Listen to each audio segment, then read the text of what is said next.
10 28 29. ஆத்மாவை கொல்ல வல்லவர்களாக சரீரத்தை மாத்திரம் கொல்லுகிறவர்களுக்கு நீங்கள் பயப்பட வேண்டாம். பயப்பட வேண்டாம். ஒரு அச்சமற்ற வாழ்க்கையை வாங்க சொல்லி அழைப்பு கொடுக்கிறார் இயேசு கிறிஸ்து.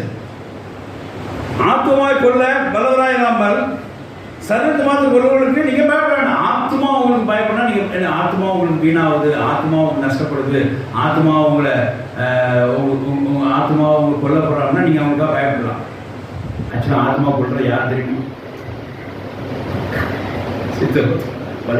அமைதியே சொல்ற நாம தான் அப்படின்ட்டு எது சொல்றல, நீ உலகம் முழுவதும் ஆயிரத்தி பண்ணாலும் ஒரு ஆத்மா நஷ்டம் ஏற்படுறதுனால என்ன பிரோஜனம் கேட்டார். அப்ப ஆத்மா கொள்றது நாம செய்யற பாவம் தான். என்ன ஆத்மா கொள்றது தனியா ஒருத்த வரணும் அவசியம் இல்லை, தனியா ஒரு மனுஷன் பிறக்கணும் அவசியம் இல்லை, முடியாது. தனியா பிறந்தா உங்க ஆத்மா ஒண்ணுமே செய்ய முடியாது. அதான் சொல்றாரு, உங்க ஆத்மாவை மனிதர் எதையுமே செய்ய முடியாது. அது ரட்சிப்படைந்தது, அது கர்த்தருடைய வேணா நீ வேணா பாவம் செஞ்சு ஒரு ஆத்மா நஷ்டம் ஏற்படுத்திக்கும், அவ்வளவுதான். ஆத்மா யார் கண்டவர்களுக்கு நான் பண்ணேன். அவர் ஆண்டவர் சொல்றாரு, ஆத்மாவே நீ சந்தோஷம் மைந்து கழிவு உனக்கு அவ்வளவு சேர்த்துக்கிட்டேன், நீ ஆத்துக்குள்ள இன்பமா அப்படி